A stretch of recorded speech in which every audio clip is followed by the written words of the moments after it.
Danger and play. We're gonna be dissecting. We're going You on here. gotta make it look cute. But we're not.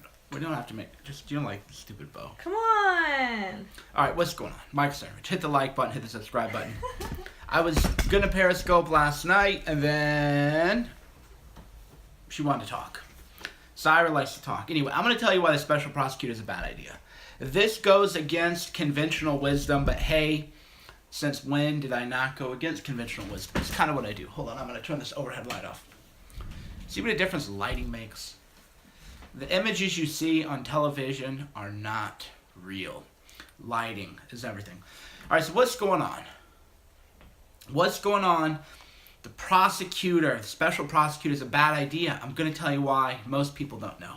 A little trivia about Mike Cernovich. Most people don't know, but you can confirm this. Mike Cernovich is a constitutional law scholar. You can look it up. During law school, I done scholarship on constitutional law, and I was a research assistant for Douglas Kamek, who was the former Assistant Attorney General, Office of Legal Counsel. This is also known as the Attorney General's lawyer. So Doug Kamek was a common law professor. I was the only person in the history of his class to have 100 points in his common law exam. In fact, I actually got 103 on the exam because I answered issues he didn't even have on the law school exam. He didn't even realize it was there. So I got rounded down to 100. That's how tight my con law game is. My con law game is so on point, they have to cut down my points to make me have a normal score. So why does this matter? I'll tell you why it matters. The special prosecutor stuff is a movie we've seen before, and I'm going to tell you why it's a bad idea. Oh, do you want to sit up a little higher and hang out? How about I move my chair up? Hold on, we got to get Syra into position, guys. We got to get Syra. She likes to look at herself while we talk. Whether she's taken after Shauna or me, we'll leave that for other people. There you go. Oh, how's that? Okay. You happier now? You feel like you're more in the action, a little bit higher up. I think we're gonna get her like a little side chair to hang out with and talk more. Anyway, here's what happens with the special prosecutor. They're gonna start subpoenaing people who are then going to have to hire their own lawyers. A special prosecutor bankrupts people. This is what people don't understand. So in theory, they go, oh, the special prosecutor is going to investigate corruption, and now it's great, and the media story is going to go away. No, what is going to happen is they're going to start investigating people. The special prosecutor might actually subpoena me because I was so effective last year, right? I've been so effective, people don't believe that I'm just a guy. See, she's talking. Lock her up. Lock her up. So yeah, a lot of people, because I'm so effective, don't believe I'm just a regular guy, right? So if I'm investigated by a special prosecutor, I'm gonna have to hire a lawyer. That's how they bleed you dry. Special prosecutors make it painful for anybody who is effective for Trump and anybody who's effective in journalism. What they'll do is they'll subpoena me, they'll subpoena other people, and then they'll make us have to hire lawyers and they'll bleed us dry. That's the game plan. So special prosecutors, catastrophic. They did it to Ted Olson. They did it to Ted Olson back in Doug Kamek's days. So this, again, has been played out. Bill Clinton. A lot of us don't like Bill Clinton. That's fine. I'm not here to talk about that. Bill Clinton, there was a special prosecutor to investigate him, right? So here's my question for you, my pop quiz for you. Is what Bill Clinton got impeached related to the subject matter of the special prosecution? I'll say that one more time. Was the Bill Clinton, what got him impeached, was that actually the subject matter of the special prosecutor's investigation? The answer to that is, there is a right answer. The answer to that is no. No. They can just start digging up all kinds of stuff. It was completely unrelated. So what got Bill Clinton had nothing to do with why the special prosecution was convened, right? Well, the same thing is going to happen with Trump. They're going to dig into all kinds of things. It's a fishing expedition, exactly right. The special prosecutor is going to fish into Trump's life. They're going to fish into Roger Stone's life, everybody's life, and they're going to try to make our life miserable. That's the game plan. Thus, and again, this has happened before. This is why you never want to have a special prosecutor, because they go on a fishing expedition and they try to make everybody's lives miserable. And I suspect...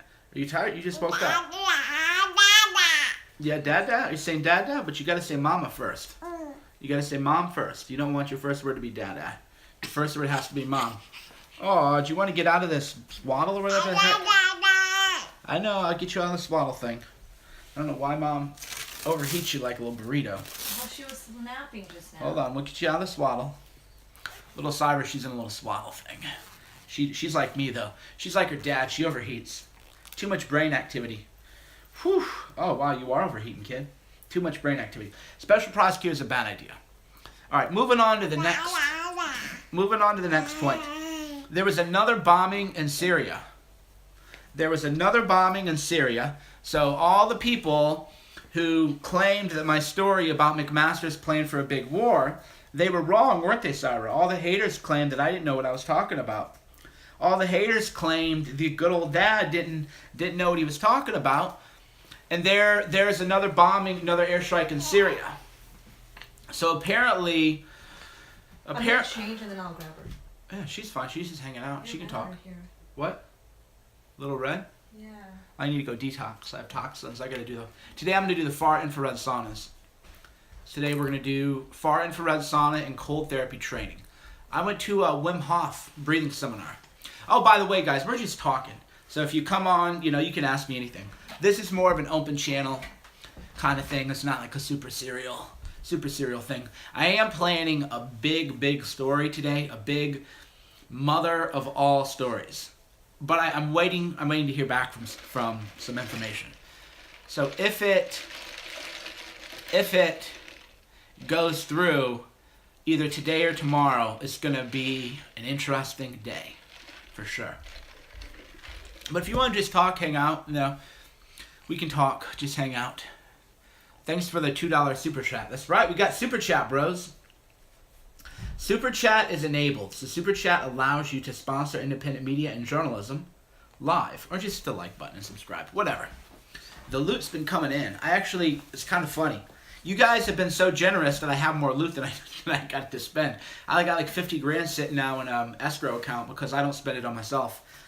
So many donations have come in that I have projects they're going to do. So it's great, It's a great issue to have. Now it's just about putting the money to work. Definitely would be good. Joe Rogan does not think the earth is flat. Eddie Bravo does. No war, please. Yeah, I'm not real cool with that. Mueller was involved in uranium deal with Podesta. I know. Podesta, Clinton. Who else? Yeah, Podesta, Clinton. Uranium deal, Mueller, they're all connected, guys. That's the whole point. They're all connected. It's just the way it is, man. The swamp is drowning Trump. Trump is drowning in the swamp. These airstrikes, were they even authorized by Trump? Were the Syrian airstrikes even authorized by Trump? I'm getting conflicting reports on that. So McMaster may have, even though he's not authorized to authorize airstrikes because he's national security advisor, he's not an actual general. It's just the way it is, guys. We got more wars coming. More war is coming, and I don't know what else to tell you. The swamp is drowning Trump. Big personnel changes coming on this Monday, Tuesday. A lot of people are going to be out of a job. Hundreds of people are going to be out of a job. This is actually probably the most important story. This is not the story that I broke yesterday isn't a sexy story, but it's probably the most important story I've written up. And there's a reason mainstream media hasn't picked it up. So the Susan Rice unmasking story, oh, that's salacious. It's very sexy. Yeah, I broke that. Isn't that cool? That's what I call a cool guy story. It doesn't really move the needle, right? It doesn't really, because we knew somebody unmasked it. The Susan Rice thing, although I got a lot of worldwide fame for it, to me, that isn't the kind of story I like to do. The story I did yesterday is the most important story I've done all year, which is that this Monday or Tuesday, something like 800 Trump people are going to be out of a job. They're what's called Schedule C employees. They're temporary appointments, beachhead employees, call them what you will. And it's a temporary position. The term lasts 120 days. Right? Monday or Tuesday, they're gone. Monday or Tuesday, they're gone unless their terms are extended by another 120 days or unless they go into permanent status. What I've also found out, and this is how corrupt it goes and how Trump is draining in the swamp, is you can't even get a White House internship if you're pro-Trump. Right? So let me just go through the thinking on that for a minute. I can understand a lot of people saying, oh, well, you can't just hire Trump supporters for the administration. You got to hire the best people, whatever that means. That I get a little bit. I kind of get it. You can't get an intern, though. Interns can't get in. So don't tell me, how is it that Never Trumpers are getting the prestigious White House internships for their Never Trump people and their college Republicans, right? So you can maybe say, oh, maybe we don't know if Trump supporters are the best people, blah, blah, blah. Okay, fine. We can argue at that point all day. It's an internship, bro. It's an internship. The only people who should be getting internships are pro-Trump people hiring pro-Trump young kids. That should be the only people, because it's an internship. Interns are, it's just a resume thing for prestige. They don't actually do anything decent, right? It's just interns. So why is it that the pro-Trump people can't get their interns in? Why can't young college kids who are pro-Trump get those jobs? Why is it that the Never Trumpers are getting those prestigious internships? Right? So I'm breaking this story wide open, and I have a really big move planned for today. We're making a big move today. I can't tell you what it is, or it might be tomorrow. Big move. Because I'm waiting on some info. But if I do this, this will be the number one story in the White House, either today or tomorrow. But I'm waiting on some other intel. It will be major. Major. But not major in a Susan Rice way, but major in a way that I like to do. Because I like to do, like I said, personnel is policy. For most people, it isn't that fun. Oh, what do you mean a person got hired or fired? The people who are being hired and fired, that's what really matters. Personnel is policy. That is what matters. Who is actually getting hired? Who is getting fired? That matters way more than a Susan Rice thing, right? But people find the personnel moves boring. But the boring stuff, boring. God is in the details.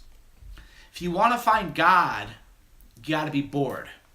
This is true about anything. If you want to find God, however you define this, but I define God as pure knowledge, pure connection to the universe, to the world, to other people, to the future, to the past, to the present. Pure God is being infinitely connected in all directions, right? If you want to find God, you got to go in the details. If you want to find God, you got to be boring. Personnel stuff is boring. The people who are getting hired, that's very boring, trust me. Especially for somebody like me who's an idea person, not I don't talk about people and gossip about people. I'm more of a big ideas kind of guy, philosophy. But you have to follow all these tedious little details about who's getting hired and who isn't. Peter Thiel's people are in town this week. They're raising hell because Peter Thiel's people can't get in. So does anybody want to tell me why Peter Thiel's people aren't getting hired? I'd really like to hear your explanation for that. We'll just open that question up. So Peter Thiel, brilliant entrepreneur, visionary, spoke at the Republican National Convention at great reputational harm. Trump needed Peter Thiel way more than Peter Thiel needed Trump. Let's just be real, right? Did Peter Thiel need to get involved in this election with Trump? Trump needed Thiel way more than Thiel needed Trump. So why aren't Thiel's people getting in? You go ahead and tell me that. I would love to hear why Peter Thiel's people aren't getting in. Johnny DeStefano, why does Johnny DeStefano have more clout than Peter Thiel? Did any of you hear of Johnny DeStefano during the election? Here's a question for you.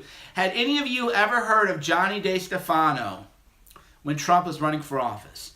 Did he go to the Trump rallies? Did he get messages about Trump out? Was he on social media supporting Trump? Was he recruiting people for Trump? I never heard of Johnny DeStefano. So how then does Johnny DeStefano become the head of personnel and policy? Right? How does Johnny DeStefano get the most important job? Yeah, I don't know either, Syra. That's what we're trying to figure out. So what do you think, Syra? Did you ever hear Johnny DeStefano? You never heard of him, did you? None of us did. So how did Johnny DeStefano get this important job? And how is Johnny DeStefano having more clout than Peter Thiel? Does that make any sense to you? I don't think so, right? Who should have more clout, Syra? Peter Thiel or Johnny DeStefano? You can think about that for a little bit, mull on it a little bit, okay? So that's the question. That's what's going on. Trump is getting swooped, man. Trump is getting swooped, dude. What do you think, huh? Who should have more clout? Do you want to fly a little bit? Hold on. You want to fly a little bit? Okay. Whoa. Whoa. What are you looking at? You looking at that? Look up. That's you. That's you. You want to fly around? Yeah, so I want to know why Johnny DeStefano has all of this power and prestige more than Peter Thiel, right? Johnny DeStefano didn't do anything to get Trump elected, right? So where is Johnny DeStefano? Nobody heard of him. Peter Thiel's getting skunked, getting outplayed by the deep state. Just the way it is, guys. He's getting outflanked by the deep state. Unbelievable.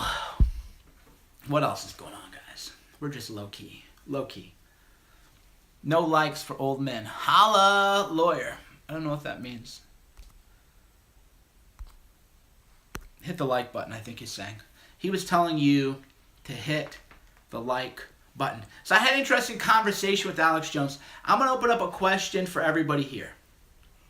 Now, I know the haters of the world are going to claim that I'm turning on Trump. Wow, $100. Thanks, Ryan. Very generous of you. Very generous, Ryan. That will go to fun journalism. That would be good work. So question I have is the movement moving on from Trump? And I'll tell you why I'm asking that. No, I'm not anti-Trump, so if you're an idiot who isn't intelligent, then just leave. If you can't have a nuance, you want to talk? What do you have to say, babe? What do you want to say? We're about to have a talk. Do you have something to contribute? Yeah, you can. You can contribute. What's on your mind? You don't know? Yeah, okay. So, the question is, has the movement moved on from Trump? And, again, I'm not anti-Trump. I'm not turning against Trump. But as a journalist, it's my job to ask questions and to get the opinion of the people. So here's what I'll tell you that I've noticed. Whoa, hey, watch your head. She is like a kamikaze now. This kid, what are you getting hungry or what? Oh, what are you doing? You want to look at the books? So yeah, I'll tell you what I've noticed. So I noticed that when I hosted the Deplorable, that it was all about, like, it became like a Trump event, right? Everybody at the Deplorable, it was all about Trump. And then I held an event called the Bull Moose Party, which was kind of a Trump event too. And people were still all about Trump, but less so. The last time I was in Washington, D.C. was for Jim Haas' event, The Real News Party. And you know what everybody asked me? You know what everybody asked me at the Bull Moose, or at the Real News Party? They didn't ask me about Trump. They said, hey, so what are we going to do from here? What's the movement going to do? You know, what are you? So the people, they still like Trump, don't get me wrong. Nobody's anti-Trump, but the conversation wasn't how can we help Trump. The conversation was, hey, so what are we going to do next? Because the vibe I was getting is that we're not getting what we should be getting out of Trump. Just the reality. You okay? It's okay? She's teething a lot of, There you go. You okay? You just a little coughing? So that's what a lot of people have been saying is, what are we going to do? Which is Yeah, what are we going to do, Syra? Are we going to go back to D.C. in a couple weeks? Are you going to travel with me this time? People want to meet you. Whenever we have an event, people want to meet Syra. It's pretty funny. They're like, oh my God, Syra. She's not going to go to Shelley's Cigar Lounge. But she won't go to Cigar Lounge, but we could go to a park or something. Are you going somewhere? Hi. My mom wants to see her. I need to get my car today too. Okay. So you can take her to your mom. Okay, and then you can... I'll walk over, and then we'll go get my car. Okay. And then we get a poke bowl. Okay. I'm hungry. Okay. Hold on for a sec. I'm going to put this in the... I'm just going to drive over there. Okay. Yeah, so anyway, say goodbye to Syra. Syra's going to go see Grandma. What do you think, Syra? What is going to happen? Is the movement, Yeah? Yeah? What are you thinking? Say goodbye. Say goodbye to the people. Say goodbye. You're going to go hang out with Grandma. Uh-huh. Shauna put the flower on her head. What do you think? Thank you, Mike, for the super chat. What do you think? What is on your mind? What do you want to grab my... Oh, she wants to grab everything. Yeah, she's a grabber now, so I was eating a salad. And she's strong, too. Here, I'll show you her grip. She's got good grip. Here you go. You gonna grab a finger for me, or you're gonna, of course, you're gonna do what Julius does, right? You're gonna do what Julius does. The minute I give you something to grab, you're not gonna grab it. Here, you wanna grab that? Thanks, Christopher. There you go. You wanna grab it? There she goes. She's got. So will she break my? No. You don't want to eat those, okay? You can grab them. We don't want you. You know how much germs are on there? No. You can't do that. You can't do that. We'll give you something else. Yeah, she's grabby. She likes to grab everything: necklaces, hair. The whole thing. It's a lot of fun, though. She's smart. She's going to be talking soon. She's 5.5 months, I think. I don't know. Oh, my God. You don't know her birthday? I know her birthday, December 6th. But I don't know how many months that is because life moves so fast that I don't even know what day it is, what month it is. For example, this event we had... Oh, okay. You feeling all right? All right. For example, Jack Posobiec tweeted out that the deplorable... Wow, thank you, Michael. Very generous. So Jack Posobiec... So Jack Posobiec tweeted out that, because if Sheriff Clark was going to be made Department of Homeland Security, Sheriff Clark actually came to the deplorable, right? So Sheriff Clark actually came to the deplorable, and that's pretty cool to think about. That's the kind of people who come to my events, which is why I can't let morons in. But then I thought about it. I was like, dude, inauguration's only been 5 months. What's up? I know time flies, babe. What are you thinking? What do you want? You want to grab my coffee, but you'll spill it everywhere. You can't do that, okay? You can't do it. Thanks, John, for the 10. So Syra's going to be talking soon, I think, because she is very vocal. Yeah. Say, here, what are you going to want to say? We want you to say...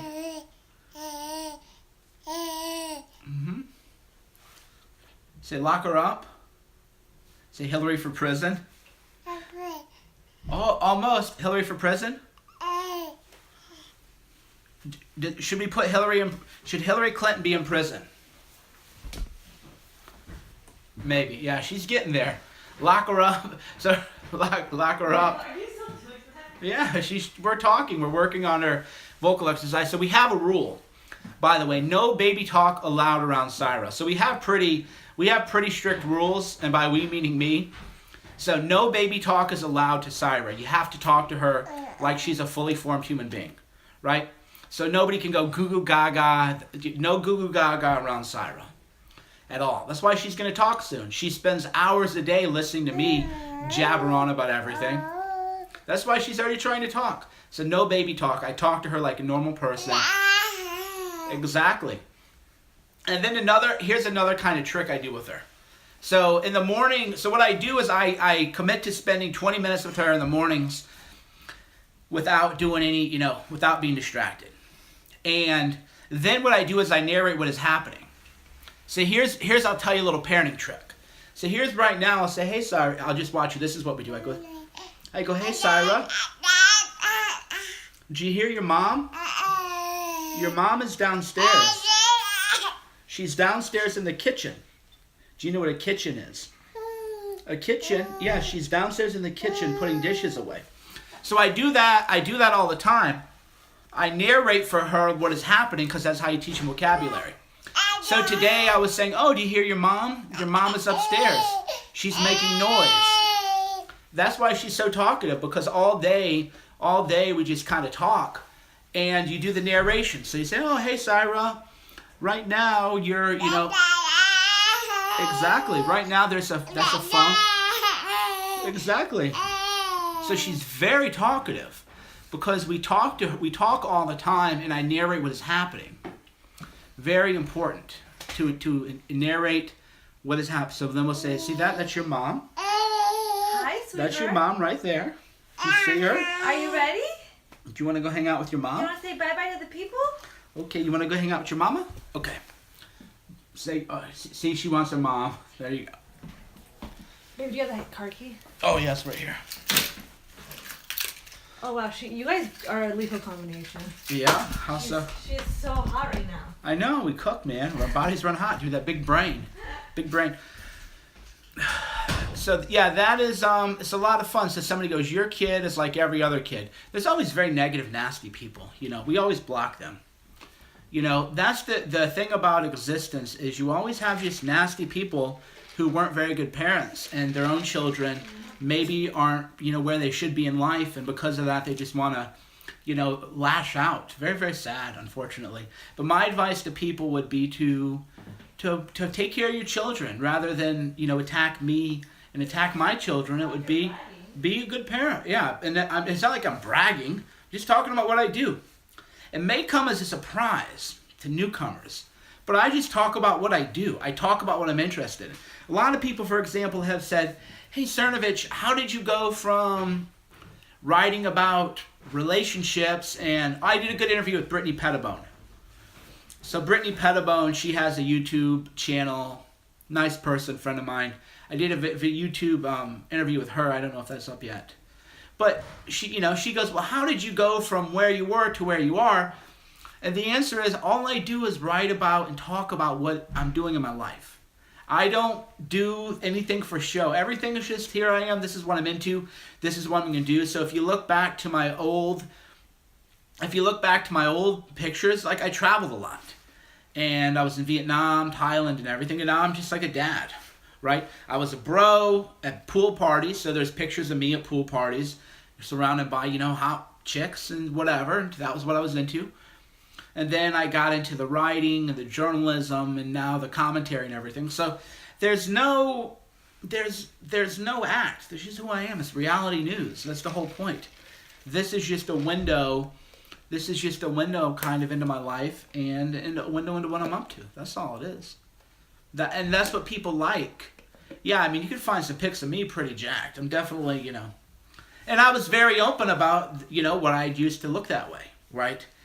I was, you can find pictures of me, I look all right now. I'm not like nasty or anything, but I don't look the way I used to look. And I was very open about how I was able to achieve that look.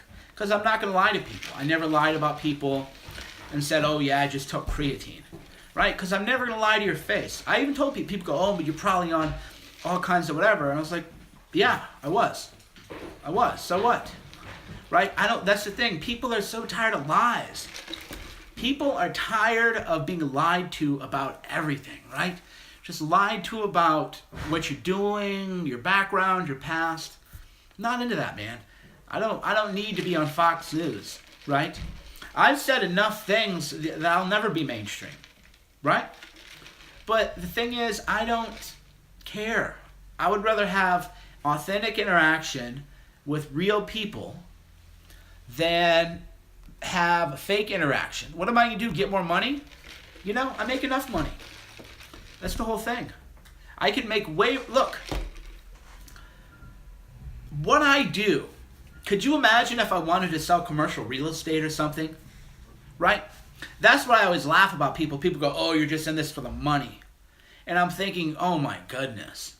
Can you imagine if I took my sales abilities and my marketing abilities and my persuasion abilities and I sold real estate or got into commercial real estate or got into like high margin products. Could you imagine, right? There's no money in this. I do this because I believe in my country and I believe in making the world a better place. It's the only reason I do it. Yeah, believe me, I could be doing way, way more. This is the worst way in the world to make a living, unless you really are passionate about it. Mike, do I have an update on Cerno Films? Yeah, I posted the trailer for Hoax. So I have my 2 directors, and so the way I'm gonna work it. So I showed the trailer the other day, and so I showed the trailer the other day. So I have 2 people, and they're going to co-direct, which could lead to some drama. No offense, but you gloat too much. Well, then just leave, bro. Just get out of here, dude. So I'll have 2 directors shooting and doing other things, but I'll be the arbitrator. So I will have final creative control. That's the only way that I'm going to do another film. I have to have final creative control because, I mean, let's just face it, I'm a great storyteller. I'm an effective storyteller, but I need people with the technical skills and the ability to tell a story visually. What about the recut of Silenced? I haven't decided on that yet. So Silence is going to be recut. Silence is going to be recut, and because I want to do that right away.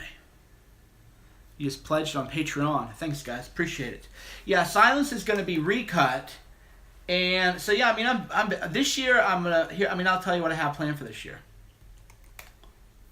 Silence is going to be recut, producer's cut, and I'm going to give everybody on Kickstarter a free copy of that. Everybody who Kickstarted Silenced on that. So we're going to recut Silenced, and we're also going to do a brand new documentary Hoaxed, and I'm going to write a book, and I'm going to get my book out. So we are busy. We are definitely busy. And I'm going to keep breaking news and doing journalism and everything else. Still waiting for the DVD. Those are shipping out, my friend. There were some issues that I'm not going to go into, but if you look around, you can see that I had quite a bit of drama with the film. And I didn't make the drama public because it would not have advanced the goal. So, but if, people have been asking, there was a lot of things went behind the scenes, and I just had to charge it to the game, and I just had to deal with it. I had to deal with people bashing me, lying about me, committing fraud about me, claiming all kinds of things, and I just had to get it done, man. Just the way it is, dude. So yeah, I did Kickstarter for Silenced, and so a lot of people, you didn't follow me back then, but I did Kickstarter for Silenced, and it did 838 backers pledged $71,000. So that was pretty cool, right? So last year I did a crowdfund for Silenced, and we did 838 backers, and we raised $71,000, and then I had money come in after the gate. So we actually raised $80,000 for Silenced. And I didn't take any money for it. I paid my director way more than he was worth, but that's just the way it is. That's just the way it is. I didn't take a producer's cut, and then I put $15,000 of my own money into it to make it happen. And now we're gonna roll the money, and so now we're selling it. We've had some small amounts, some trivial amount, like $10,000 come in.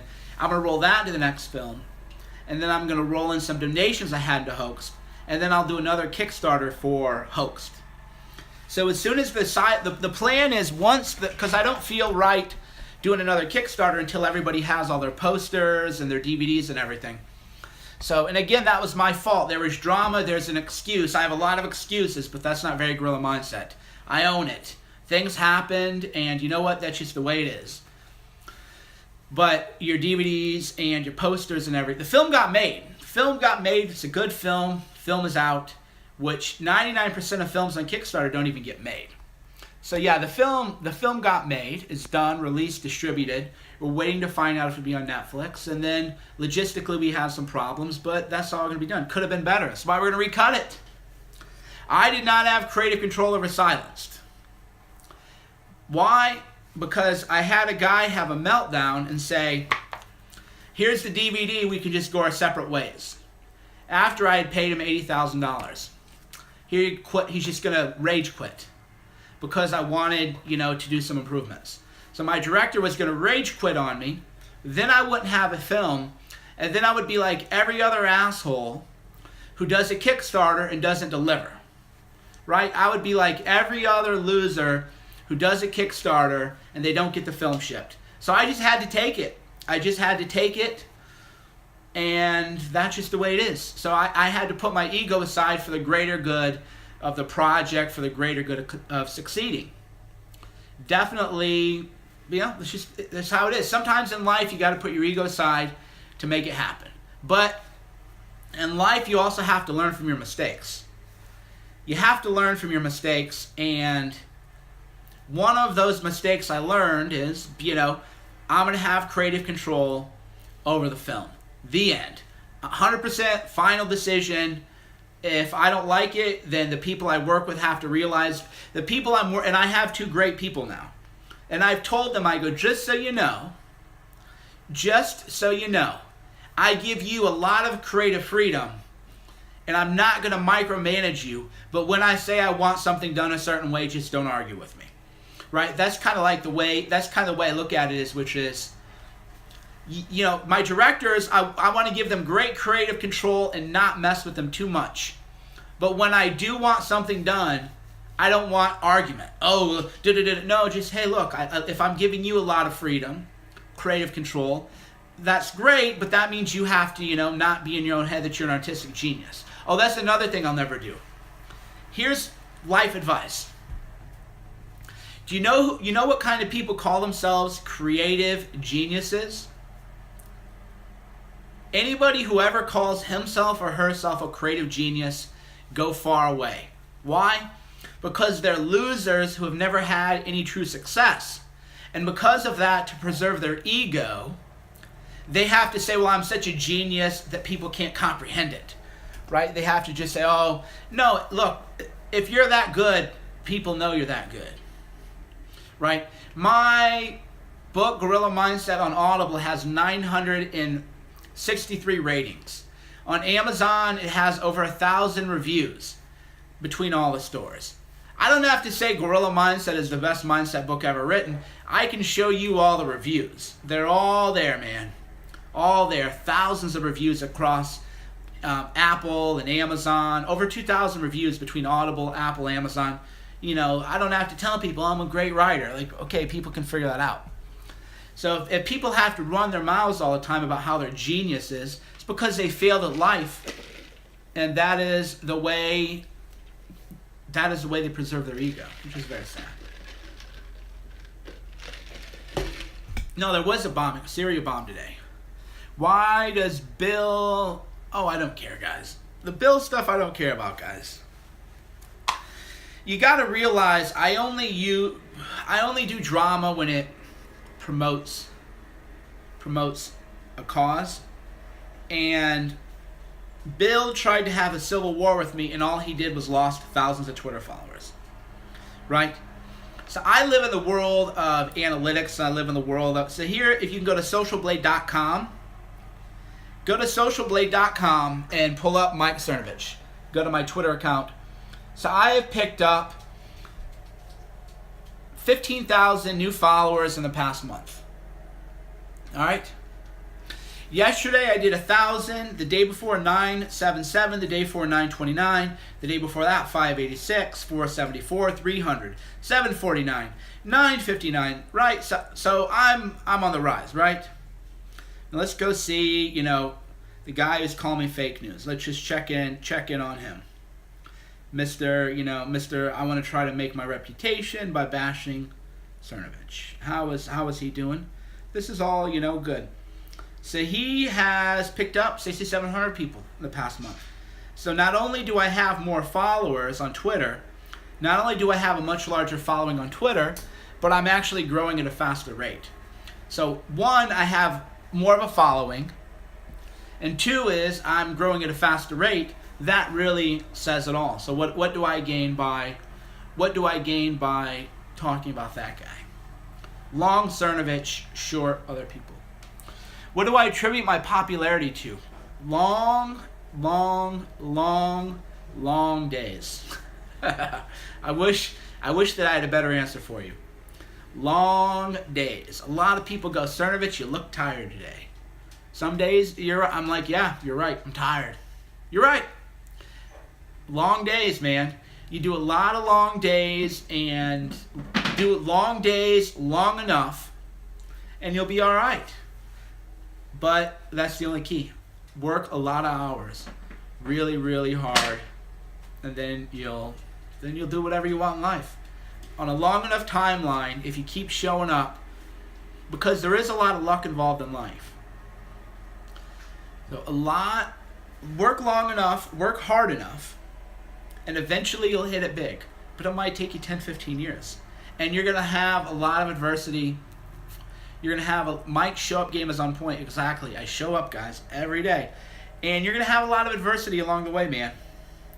There's really no, I have more adversity. I have more adversity coming my way. That's for sure. I definitely have more hits coming my way. And you just got to realize that there's so much power in life you just got to push through, man. How to stay motivated with a chronic illness? I don't know. Let me show you some pictures, dude. How do you stay motivated? Well, what does Mike Cernovich know about? What does Mike Cernovich know about chronic illness? Because I probably live a perfect life.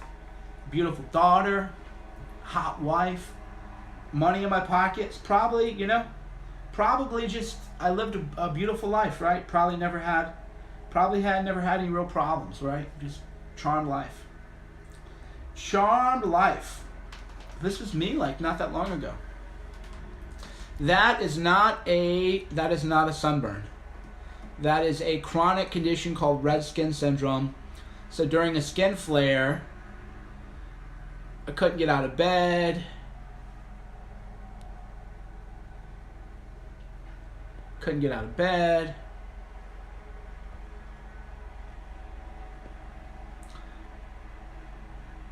Look at that, dude.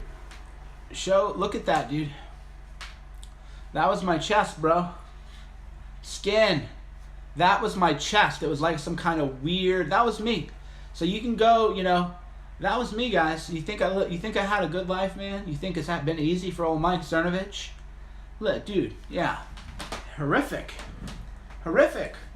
So how do you stay motivated, man? What else are you gonna do, man? Here's what I always tell people. What else are you gonna do in life? You're gonna, whether you're sick or healthy or you feel good or you don't feel good, you're gonna be here. So you might as well make the most of it. You might as well do what you want to do. Right? It's really as simple as that. It honest to God is that simple. There really is no other choice but to stay motivated, because your problems aren't going to go away. Your health problems aren't going to go away. Your love problems aren't going to go away. Whatever your problems are, they're still going to be there, and you're still going to be there with them. So you have to choose, do you still want to live the best life that you can live? Right? It's all mindset. Gorilla mindset. So read Gorilla Mindset. That'll teach you how to stay motivated. What do you guys think about Milo coming back? What's your opinion on the Milo comeback? So I'm going to ask you some questions. What is your opinion on the Milo comeback?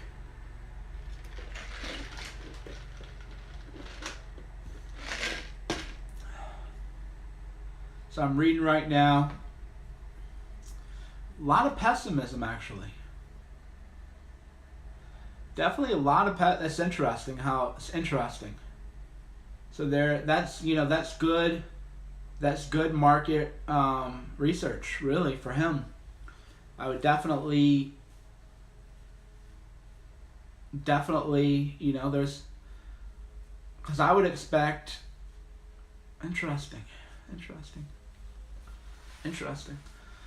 So there's a lot of pessimism. So that would show, so the Milo should read the comments, and then really make sure he comes back in a big way. That's my take on Milo. My hate on Milo is that he has to come back big. Really big. With something substantive. Right? He has to come back big with something substantive. Because here's what happened with Milo. And Milo's a friend of mine. I'm not throwing shade. I think I've had Milo's back through everything. I've never turned my back on Milo. I've never backstabbed him. Okay, Milo is a brilliant speaker, brilliant writer. And he's good looking, and he's gay. So he's got these attributes going on. Somewhere along the way, rather than say, hey, I'm a public speaker and I'm a public intellectual who is gay and good looking, he tried to take the model aspect and make that his whole persona, right? So instead of saying, I'm going to use the physical attributes I have and the look and the style that I have to advance the intellectual goals and the intellectual talents, he quit focusing on the intellectual and focused on the glamour aspect. So for Milo to come back big, he's got to return to the speaking, the debating, the writing, the grind. He's definitely got to do the grind, and then he'll come back bigger than ever. So if Milo returns to the public intellectual ability that he has, he'll come back 3 times bigger. He'll come back bigger than ever. But if all he wants to do is focus on the glamour stuff, that's hard to do. Because, I mean, think of even a pop star, other than Kim Kardashian, who has no talent, other than she's famous for being famous. That is, that's almost not going to be the true case of anybody. Think about Madonna. Madonna is on the grind. Madonna is a pop star. She has musical talent. Mariah Carey. People put up with Mariah Carey because she has amazing vocal talent, right? So Lady Gaga has talent. So Milo has major league talent. Milo is a once-in-a-generation talent. Milo has charisma, intelligence, ferocity, attractiveness, style. He's a once-in-a-generation talent. However, he has to focus on the substance, right? He has to use the glamour and the glitz to draw attention to the talent. But if you only become about glamour and glitz, that's going to be very, very, very hard to do. So as long as Milo returns to substance, reminds people who he is, reminds people the intellectual ability he has, he's going to come back bigger than ever. But he's got to get back on the grind. Because the thing about Milo is he worked hard. I don't know what he's been up to lately. But Milo was on the grind. And Milo hit all of that. Milo, because the traditional view is that you should never tell people how hard you work. You want to make it look easy. That's kind of how you manage your brand as a celebrity brand, right? But when I was up in Alaska with Pizza Party Ben and Milo was up there, Ben and I hung out, and Milo could barely hang out. We had lunch a couple times and a dinner, but he worked 13 hours a day. That is what nobody ever saw about Milo, is that he was working 13 hours a day, writing, editing, really trying to get these sentences just right, managing people. He was on the grind hard, right? And then he had the looks thing, the glitz, but that was all people saw. They didn't see the grind. So what we need Milo to do is to get back on the speaking tour, get back on the writing grind, get them articles back out, get that original content out. We need to see more streams. And use the glitz to advance the substance. That's the key. Use glamour, shock and awe, glitz to advance the self, because he has it. He has all the talent.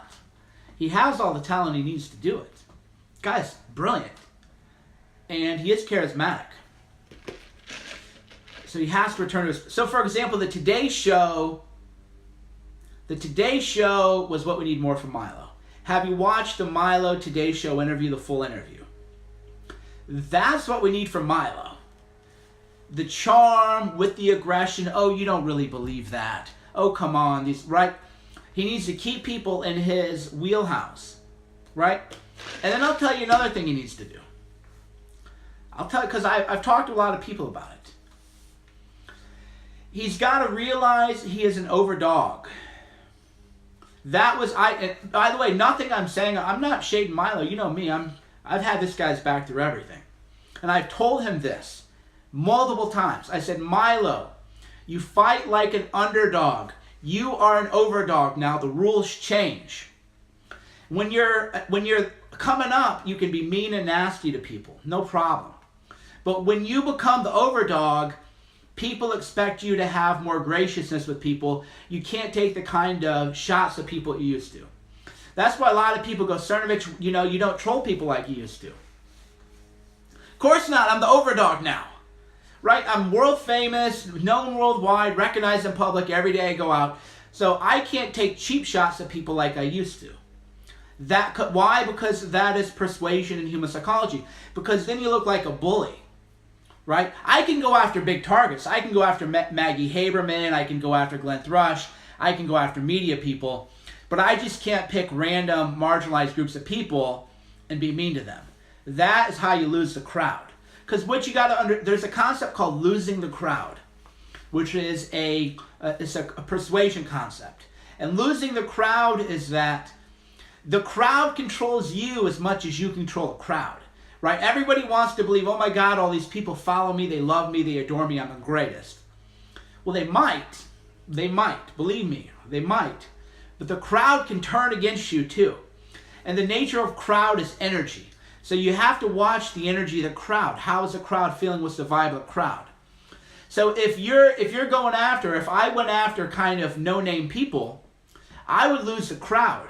I could go after no-name people and 10-20% of people would think it was great. But the overall vibe of the crowd would be like, God, Milo's, this, or Cernovich is too big. You can't go after those people. So you have to watch the vibe of a crowd and then say, okay, like a real change. So I'll give you an example, a concrete example. Milo was on the Joe Rogan podcast, and I was talking to some people who watched it. And they go, and these were more liberal people. And they said, yeah, man, I was watching Milo on the Joe Rogan podcast, and I was watching it with my fiance, and we're thinking like, yeah, man, we agree with this guy. We agree with this guy. We agree with this guy. And then Milo, and this is what I'm reporting what people told me. They go, and then he said, oh yeah, transgender people should just kill themselves. And they go, that is when we just thought that was malicious, and he lost us there, right? So with stuff like that, because here's my position on transgender people. I think it is a mental disorder, and I think these people deserve compassion. I don't think anybody, schizophrenic, bipolar, depressed people, I don't think anybody should commit suicide unless maybe it's like a chronic pain condition and there's no way out of it and everything else, right? I believe that we should be compassionate to transgender people. I think it's hard enough for them as it is, right? I think as a body dysmorphic condition is hard enough as it is, so we don't need to make it harder for them. Doesn't mean we have to, recognize all 55 gender pronouns, but I'll call people whatever gender they want me to call them. That's just my personal view. But the bigger point is, so Milo is winning over this big crowd. And then if you say something like, oh, just kill yourself, that's glib. You can't be glib when you're an overdog. And that's another reason a lot of conservative ideas fail. They go, oh, you have cancer. This isn't Milo, I'm just saying conservatives. The rule is you can't be glib. If you want to take big principle is if you're an overdog, you can't be glib about human suffering. This is a rule of persuasion, Cerno's rule of persuasion. Overdogs can't be glib about human suffering. That is a rule that goes all the way back to our DNA. Because the idea is if you're a big, strong guy or you have a big crowd or a big following, then you have abundance, and you have to have a certain graciousness, a certain nobility to you, a certain recognition that you owe duties to the people. This is the way people believe. I'm not saying what people should or shouldn't do. I'm just telling you this is an iron rule of persuasion, is that powerful people cannot be glib about human suffering. So what happens with conservatives is they'll go, oh, you got sick, you should have saved up for health insurance. Wait a minute, so we got somebody with cancer and that's your answer to that? You should have saved up money to pay for your cancer surgery? That is why conservatives lose. That is so glib to human suffering. You have a human being going through a major crisis. They have a health problem. They have cancer. They wonder if they're going to die. Are they going to plead bankruptcy? What is really going to go on? This is human suffering, man. And your answer to that is say, oh, you should have saved more money? Get the fuck out of here, right? That's really what it comes. That's my perspective on why I don't like conservatives is just get out of here with that. These are real people with real problems. And your answer to that is, oh, you should have saved more money in case you got cancer. That maybe could be a father who maybe can't pay the bills, or his kid's going to be homeless. There's no sympathy or compassion for people. It's just being glib about human suffering. And you can't do that. You can't do that. You cannot be, even if you don't like people, you better fake it good. Even if you don't care if people are going to die of cancer because they can't afford their bills, you better pretend, because you're going to lose the crowd really fast. I think we should have compassion for people. We definitely should. But if you're a sociopath and you don't have compassion, you can't act that way. You have to show actual compassion for people one way or another. And that's why conservatives lose a lot of things. So kind of looping that back to Milo, and then we'll move on to other subjects, is that Milo is now an overdog. He is not the underdog. He's got the power, the wealth, the image, the money, the following. When you have that, you have to develop much more of a graciousness. That doesn't mean cuck. I don't think anybody is going to accuse me of going soft. I don't think there's anybody who goes, oh wow, Cernovich boy, he used to be good, but now he's just afraid to take on anybody. No, that isn't the point. That's not the point. The point is you have to pick on bigger targets, right? Christian Bale, first. By the way, hit the like button. If you want me to keep talking about this, hit the like button. If you want me to keep going, hit the like button. If you're bored, then we'll go. So I'll give you an example. Christian Bale is obsessed with me. Sam Harris is obsessed with me. So I can still be ruthless, but I got to go after Christian Bale and Sam Harris. I can't say, oh, there's one guy with 10 people following him, calling me a name. I'm going to put that guy on blast before the whole world. That is not being gracious. But I can go after Christian Bale. I can go after Sam Harris. I can go after any of the big dogs, right? So that's the thing with Milo, is he's got to go after the big dogs. He's got to realize he is way bigger than he believes and way more powerful than he believes. So you can't be going after people below you. You have to fight, punch hard. Go after the Lena Dunhams, the Amy Schumers, the Sam Harrises, right? The Christian Bales. Those are the people you go after. You don't go after nobodies or marginal people. So that's my take on that. So, long story short, my final word on Milo. If Milo comes back focusing on substance, he is going to come back bigger than ever.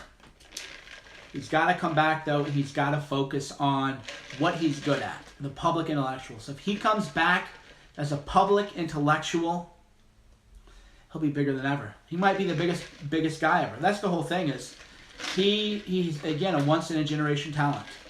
There's nobody Milo's age who has that level of talent that he has. In his generation, nobody's got that level.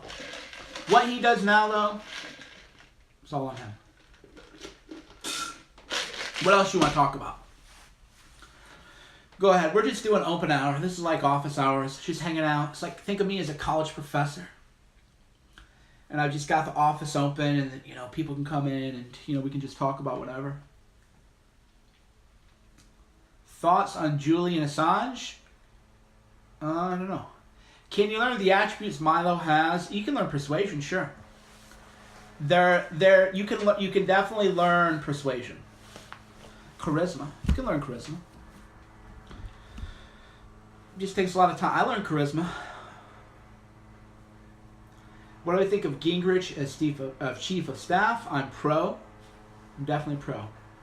Mike, is Peter Thiel a great speaker? So Thiel does a lot of pregnant pauses when he's thinking. So we could definitely, he's a good public speaker for sure. But we could definitely coach him, and he would be even better. Please, we can all improve.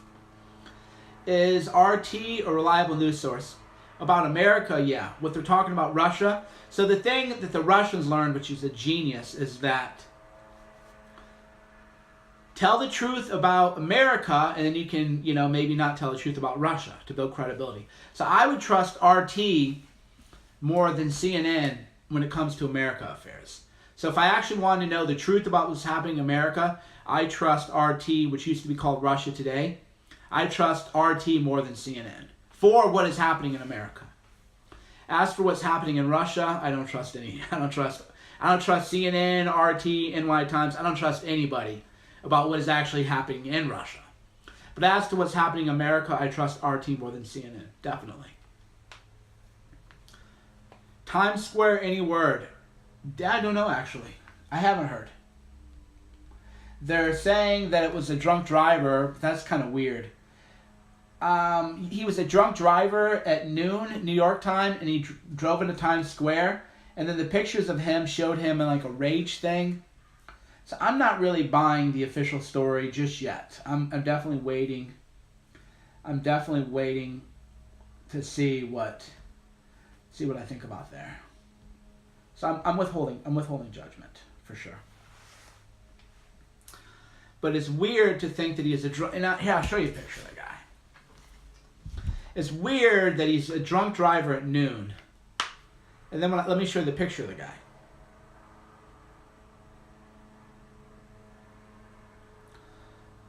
This is like Pulitzer worthy. So there's the car in the background. That's the driver, I'm hearing. So that's the driver somewhere. So I'm not really, I'm suspicious. So that doesn't look to me like a drunk driver. That looks to me like a terrorist. That looks to me like somebody who is definitely, committed a terrorist act. That doesn't look like a drunk driver to me, right? So, and he drove 3 blocks onto the sidewalk. Look at that image, right? That's the face of a murderer. That isn't the face of a drunk driver. That's the face of a killer right there. So that's him. And so I'm suspicious, man. That to me looks like a mass murderer. So I'm not buying this whole thing, it's just an accident. Look, dude, look at the carnage. Have you guys ever been to Times Square? Have you guys ever been to Times Square and noticed how hard it is? There's things, blockers everywhere, right? So look at that. Does that look like a drunk driver? That would be my question to you is, does that look like a drunk driver to you? That looks like a homicidal maniac. That looks like a murderer, a homicidal maniac. So I'm definitely not buying the official story that this was just a DUI, random drunk driver guy at noon. Too many unanswered questions first. Too many unanswered questions first.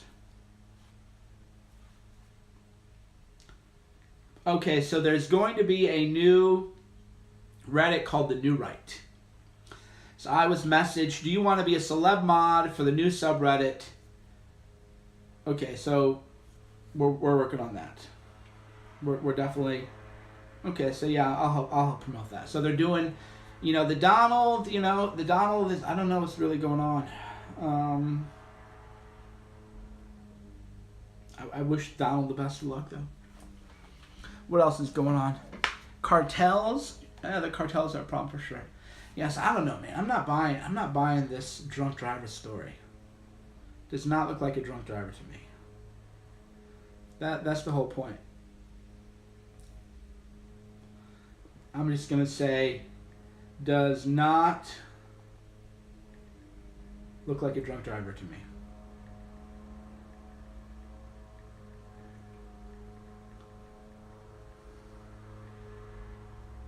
Yeah, I don't think he is. I don't know. What days are you on InfoWars? I was supposed to be on InfoWars on Friday. Okay? Friday at noon, I think. Yeah, Friday at noon Pacific Standard Time, I think. Or 1. They've been rescheduling me to Wednesday, which I think is better for me anyway, but we'll see. But Alex is talking about doing a full 3-hour show around me. He wants me to do a 3-hour show, like full-time gig. And, you know, that I'm gonna be curious about. So I'm not really. And Alex is a persuasive guy. Alex is assuming the sale. Every time I guest host, he says, "Oh yeah, in a month we're gonna have a 3-hour show." So Alex is a persuasive guy. He assumes the sale. So every time I guest host, and Alex Jones says, "Oh yeah," and then in like another month, Cernovich is gonna have a full 3-hour show. Da da da da. I'm like, wow, oh, that's interesting. I haven't signed on the line that is dotted just yet, right? But Alex is definitely an alpha male for sure, and he's a boss in that regard. Thanks, Alex. We got another super chat in.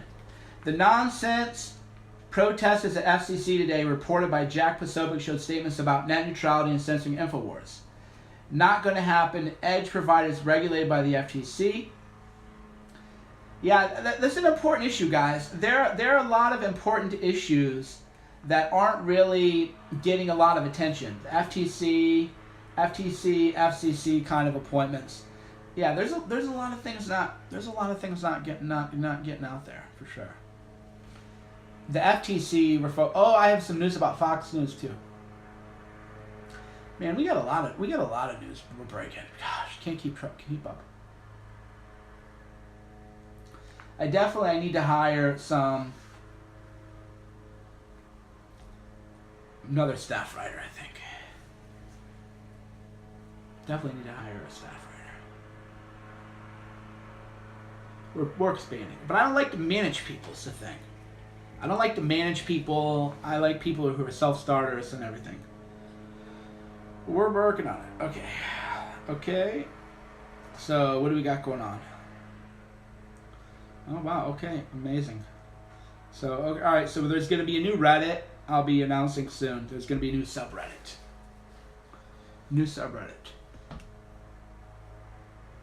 What else is going on?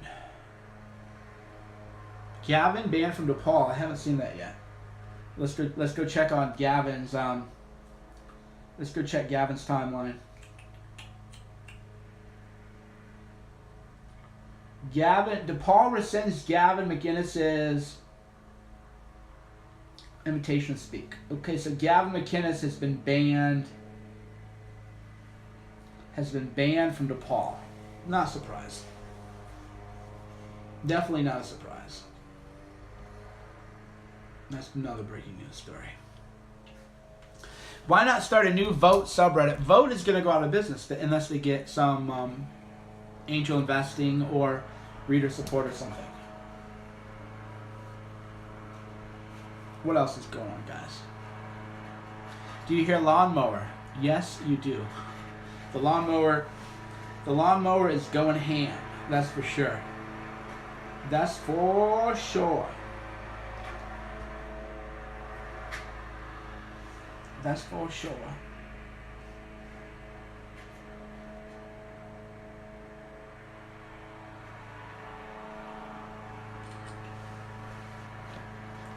This super chat is pretty cool. Super chat loot. We got 3 $100 super chats. Pretty cool. Thank you very much. That's actually really cool. So yeah, right now we have three super chat loots, $300. Plus we had some other loot come in, so that's pretty good, dude. We'll put all that towards the filmmaking, the journalism, and everything else. What do I think of Hillary Clinton's new 501c3? It's a scam, but I'm glad for her to take their money. The more we have a Hillary Clinton, the better. I am all about Hillary Clinton taking people's money. So anytime Hillary Clinton is doing something, I totally approve. Totally approve. Mike, are you going to break a huge White House story? I just did yesterday. I can't be breaking, the big stories every day, guys. If I break, here's a reasonable expectation. It's reasonable to expect, thank you, Super Chat. It's reasonable to expect one good White House story a month. A month. If I can break 2 stories about the White House a month, I will be thrilled. If I have 2 pretty big stories a month, dude, I will be thrilled. If I break 1 big story a month, I will be happy. So I will be proud of my work. I will be proud of my work if I can break 1 story a month. If I can break 2 stories or more a month, I will be like, thrilled. What story am I going to break? It has to do with the May massacre. So the story I'm going to break has to do with my Johnny DeStefano story. So that is, so I'm going to be developing this story in more detail. The Johnny DeStefano story. And if what I'm waiting on happens, it'll be the biggest story of the day by far. If what I'm waiting on happens, it will be massive. It will be massive. Biggest story by far. But, I got to wait for other pieces to move. We're all on a chessboard. I'm moving. Think about life as a never-ending succession of chessboards. I'm right here moving pieces around on the chessboard. There are people above me, and I'm their little chess piece, and they're moving around. And there are people above them moving them around. That's all life is. It's a never-ending chessboard ad infinitum. So I'm moving my pieces on the board, but other people are moving me on the board too. The game, though, is to try to know where they're going to move you to. The game is where people are trying to move me on the board and why. Thoughts on the genocide in South Africa? I mean, I have one of the best channels on that. I talked to Simon Roche about it on Periscope. Hundreds of thousands of people have watched it. So type in South Africa genocide Cernovich, and you're going to see all kinds of information. I've done a massive amount of journalism into genocide in South Africa. How do you choose your issues? 1, it has to interest me. 2, it has to interest a lot of people. So, the Simon Roche was on Molyneux and InfoWars and everywhere because I told them, I put him in touch with everybody. So, for me to work on a story, I have to interest it. And I want it to interest a lot of people. Because otherwise, why do it? You have a diary. You gotta do both. You gotta do both. Mike, how do we the people get in the chess game? Well, you already are. Issue is you need to start moving pieces. And thank you. Super chat, $20. John, appreciate it. The issue is you have to go to MAGA Meetup. MAGA Meetup. MAGA Meetup. Or MAGA Meetups, plural. You got to go there. You got to meet each other. Where will we be next year? I don't know, man. These past 5 months haven't been quite what they should have been. So I don't know, man. I honestly don't know. Thank you, Eagle Hunting, for the super chat. George Webb, reach out. I've talked about George Webb repeatedly. George Webb needs to do a summary video that is 5 minutes to get people caught up. And then I would be glad to do a Google chat with him or a video with him or something, a video interview. He's been doing a lot of interesting things, for sure. So yeah, I'd be happy to talk to him. Definitely be happy to talk to him. Can Breitbart still be trusted? The bigger question is Lee Stranahan somebody to trust? I don't trust Lee Stranahan at all. So that would be the bigger question is Lee a liberal who is really just trying to tear apart the movement? That would be the question I would be asking. He seems to cause a lot of drama, right? Amongst people like me, and he's really lied about me and attacked me a lot. Is attacking me going to help? Here's a good question. Is attacking me going to help the right or the left? That would be my question. If people attack me, is that going to make the right stronger, or is that going to benefit the left? That would be the real question. So when you see people who claim to be conservatives or to be on the right, and they're attacking me, that's only going to help the left. That doesn't make the right stronger. That doesn't help the movement improve.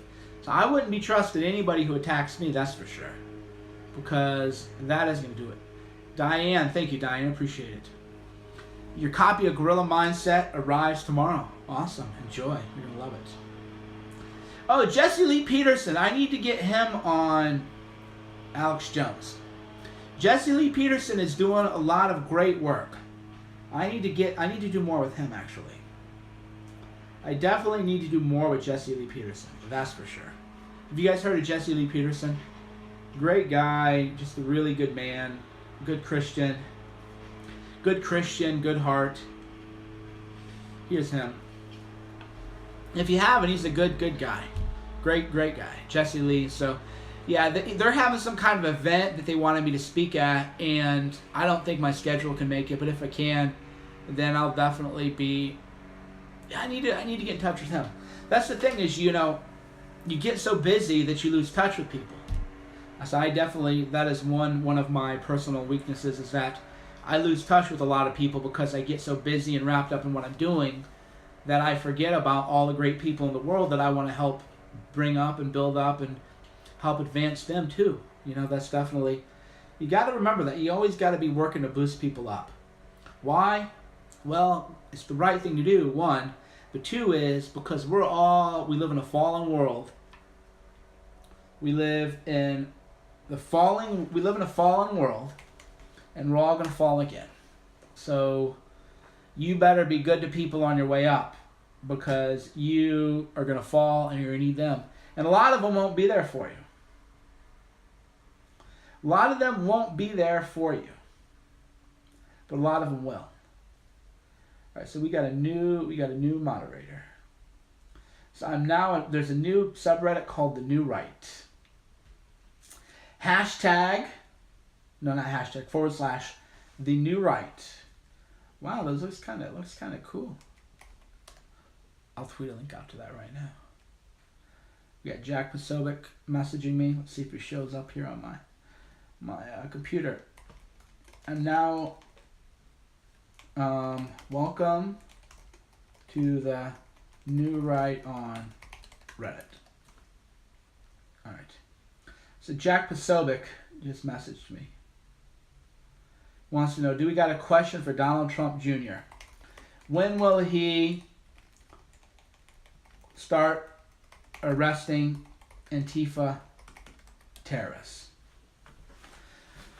So Jack Pasovic is a White House correspondent, and he is at the White House today apparently, and he's going to try to get a question in. He'll get it in. Real OG hour. Jack works hard too. Jack and I both work. That's why people are like, oh, where'd Jack come from out of nowhere? No, Jack has been grinding for a long time, dude.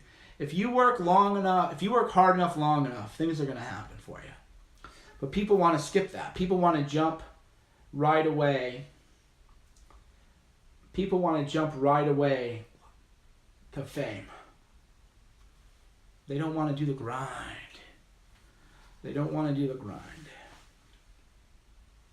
Oh, so he's at a President Trump press conference. Wow. Jack Posobiec in the White House room. Amazing. Good job. Very happy to see people succeed. He's also a loyal person. Which is important. It's another thing too. If you can prove you're a loyal person, you'll go far in life. Because in this life, there aren't very many loyal people. There are not many people in this country who are loyal.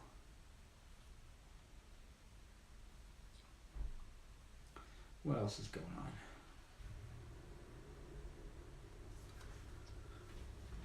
Jason Chaffez. Yeah, I think TMZ has something on him. So if you notice, Jason Chaffez has been doing interviews with TMZ. That's called access journalism. So my theory is that there's something on Jason Chaffez. It's either a sex scandal or a gay sex scandal. That's what, and TMZ has it. That's why he's doing all those interviews with. That's why he's doing all those interviews with TMZ. Eric Gardner, 1776. The answer to 1984, 1776. Yeah, so Jason Chaffez has definitely been caught up in some kind of sex scandal. Maybe a gay sex thing, who knows?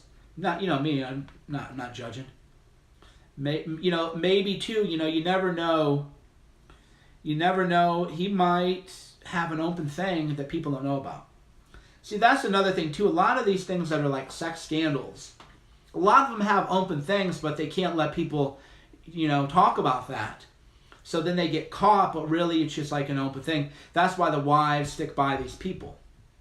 Thanks, Nestor. Appreciate it. That's why people are like, why don't the wives leave? Because a lot of times it's like an open thing, but you can't say that in America. So everybody, so maybe Jason has an open thing, or who knows? Maybe, nobody knows. You never know what kind of things people have, dude. That's one thing I've learned, multiple things I've learned in this life. One thing I've learned in this life is the number of highly successful people who have had nervous breakdowns and mental health problems, way higher than average. If there's a person who's a high achiever, very likely that person has had some kind of breakdown or something. Because when you a lot of times it's mental illness that drives you to seek greatness, right? If you have an abnormal drive for greatness, that is likely caused to psychological abnormalities. It's by definition a deviant desire. By definition, if you want to be great, you're a deviant. Because all deviant means is if you have a probability distribution, you have a bell curve, right? Most people are going to exist in the bell curve, right? The belly of the curve, where they just want like a normal life. And there's nothing wrong with that, by the way. I'm not shading anybody. But the way I put it is most people, they want to live a normal life and drive a Honda Accord and be able to pay their bills and not be messed with too much. And that's great. Believe me, that's great. I'm not saying that is how dare they, right? That's great. People who want abnormal success have abnormal minds, and because of that, there's a lot of malfunctions. Definitely a lot of malfunctions. And so one thing I've learned in life is that very, very high successful people have definitely had mental health problems. But you can't talk about it. Because in America, there are certain things you can't talk about. You can't talk about sex, and you can't talk about mental health problems. So if you talk about sex, you're, whatever, because apparently, even though we all got born, our parents never had sex. Is that interesting? You're not allowed to talk about sex. You're not allowed to talk about kink. You just can't. And you can't talk about mental health. Just the rules. I don't make them up. I'm just telling you what the rules are. And you can't talk about Jesus either. That's actually true. If you talk about Jesus, you can say God, but if you believe in Jesus Christ, then you're going to be in a lot of problems. You have a lot of problems in your life, for sure. They'll say, quit spreading your religion on me. So yeah, that's just life, man. It's the way it is. And in life, you got to learn the rules, and you got to play by the rules, or not, but you got to know there are consequences to not playing by them. Right? So that's the other end is, you don't have to play by the rules, but you got to know that if you break the rules, there will be consequences, which a lot of people don't want to accept. It's like, oh, you can't I can't just do whatever I want. No, you got to play by the rules. But I don't want to play by the rules. Okay, then there'll be consequences, though. Social consequences to breaking the rules. Just the way it is. You can't fight it. Just can't fight it. The way it is. Yeah, Chavez is stepping down. TMZ has some kind of dirt on him. Definitely something going on. Smash that like button. Smash the like button. Joe Rogan. I don't think Joe Rogan's a chameleon. One thing, though, I've noticed about Joe Rogan is that he definitely gets triggered by any talk about religion, and he gets triggered about weed talk. So Joe Rogan really, weed is his identity. So if you talk about weed, then you are talking about who he is as a person and how he defines himself. That's why you can't talk bad about weed with him, because that is attacking him as a human being. It's just the way it is. I don't think he's a chameleon, though. I just think he lets his guests talk, which is good. I think that if you have a guest on your show, I don't think you should... If you have a guest on your show, you should do like Dave Rubin does. Just have a conversation. What do you believe? Well, what about this? Do you disagree with that? Just have a conversation. For example, I'm going to have a Muslim on my show, and he believes in Sharia law. And when I have this Muslim on my show who believes in Sharia law, I'm not going to scream at him the way they do it on television. I'm going to say, well, why do you believe this? Do you believe this is right for America? How do you respond to this? Right? We're to have a conversation. And then people are watching can think for themselves what they want to do. So that doesn't make you a chameleon. It just means that you're letting your guest share a point of view. And then you're deciding, let the people decide for themselves. That's for sure.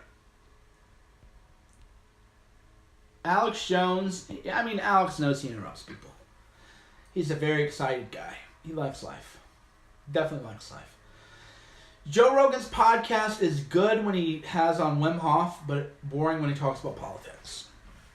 So that's the Joe Rogan thing. If they talk about health or fitness or something, it's a good podcast, but the political commentary there is very basic, bitch. Very basic, bro. Not worth watching. It's funny. Everybody says Alex Jones interrupts too much. I hear that a lot. But I don't know. I'm okay with it. It doesn't bother me. Yeah, so people go when I'm on Alex Jones and he erupts. Yeah, look. It's the Alex Jones show, not the Mike Cernovich show. So if I go on the Alex Jones show and he interrupts me, just whatever. Man, it's his show. See, that is the thing. I'm a big believer in boundaries, which a lot of people don't get. A lot of people are mean to me, and then I block them, and they go, why'd you block me? Because it's my show. When I go on Alex Jones' show, when he interrupts me, I'm like, okay, it's his show. Now, if he interrupts me so much that it bothers me, then I just won't go on his show anymore. That's the thing about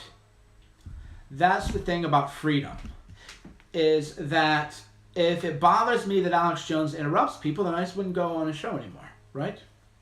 Simple as that. Because I don't have to be on his show. He doesn't have to let me be on his show. And then you find the thing. Yeah, no, Joe Rogan did ban me from his podcast like back in November. So that's the only thing that annoys me about Joe. People always say, Joe, why have you never had Cernovich on your podcast? And he'll just ignore you. So Joe won't admit that Joe should just say, look, I'm never going to have Cernovich on my podcast because he's banned. Great. Big whoop. By the way, I've never asked to be on his podcast. But he can't claim that I'm not banned. It's just a lie. That is the only thing that annoys me is like, why lie? Just own it, dude. Just own it, bro. Just say, hey, dude, I fucking hate you and I don't want anything to do with you. And my answer to that will be, okay, dude. First of all, I've never asked. So would I even go on this podcast would, I guess, be a bigger issue is because I've never asked to be on. For sure. So yeah, I've never asked to be on, that's for sure. And anybody who asks, he'll ignore you. So if you go look, if you go look at the notifications, if you go look at Joe Rogan, at Cernovich, and people ask him why is Cernovich never real, he won't tell you. He won't just say I banned Cernovich. Just say you banned me, bro. It's not a big deal. Nothing personal. So here's Joe. So I said in November, people are always saying, because I got annoyed, people are always saying, Joe, have Cernovich on your show. And it gets annoying. I'm like, dude, it's not going to happen. Joe Rogan and I are not going to do a podcast together. Everybody wants it to happen. So I said, he banned me from his podcast. No idea why, but it is what it is. This is November. Joe goes, you're being dramatic there, fella. I'm booked for months in advance and I get hundreds of guest requests. You're not, quote, banned. Well, this was November. And, people have been asking him forever. So that's interesting, right? So it's bullshit, dude. So that's my only thing. Just own it. Just say, dude, I don't fucking like Cernovich. It's okay. But the lying about it, the duplicitousness about it is bullshit. But that's what it comes down to. Why is John Podesta not in jail? Because he's a very connected guy. Podesta is a very connected guy. Definitely a very connected guy. You're not going to get Podesta in jail. You're definitely not going to get Podesta in jail. Thanks for the super chat, by the way. Mike, what do I think about Lieberman as FDI director? I think the swamp is drowning Trump. Are we draining the swamp, or is Trump drowning in the swamp? That's the real question. That's the real question. Am I and Alex Jones doing a White House press briefing together? We don't have a plan, but we should. Alex doesn't like to travel. So getting him to DC would not be easy. Would definitely not be easy. The only reason Joe doesn't want Mike on his podcast is because Mike has a small gathering and can't contribute a huge mass and followers. Well, that's stupid. Do you know how many people? I'm way bigger than most of the guests on that, so that's just a hater comment. Definitely a hater comment, for sure. Yeah, me and Alex Jones in the White House would be big. That would be big. What do I think of Ken O'Keefe? Not sure who that is. What happened to my wrist? Eczema.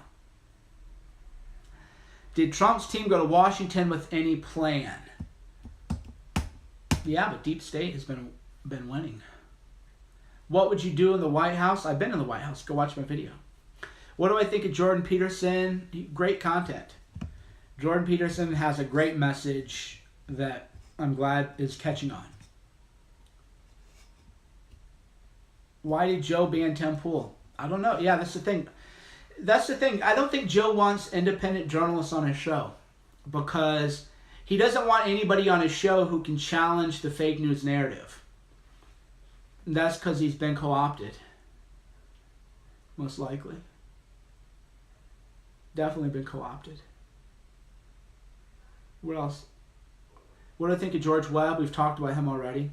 George Webb is doing a lot of good work. A lot of great work. When's the next Cernovich rally? October. I hope. Is Joe closeted? I don't think so. I think he's bi, though. I think everybody knows that. It's pretty obvious. How will the rest of Milo's year go? We talked about that at length. So hit the rewind button on this. We talked about that at length. Big time at length. Do you believe Hillary or Obama will ever be indicted? No. Any take on Europe? It's over. What do I think of Kimberly Guilfoyle for press secretary? That would be great. Don't think it'll happen, but I know she interviewed with the White House, and I think it'd be great. Who doesn't know Ken O'Keefe? I don't, dude. Why? Should I know him? Here, let me Google him. Ken O'Keefe. Who is he? Okay, I don't know why I would know him. A lot of you people have like obsessions with stuff, but That's great, but I don't, just because I don't know things, right? I don't know everything. I don't obsess over everybody. What else is going on? Trump is taking questions. Ooh, where's this at? Trump, where can I watch the Trump briefing? Trump White House briefing. All right, let's see what's going on.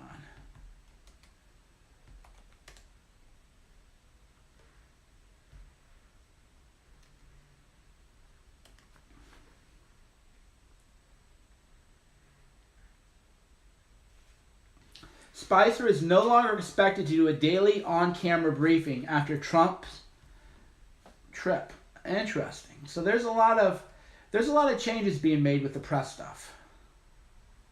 There's been a lot of stuff going on. All right, so Right Side Broadcasting is streaming it. Man, those poor guys, dude. I wish they would really just learn a little bit more about marketing and branding.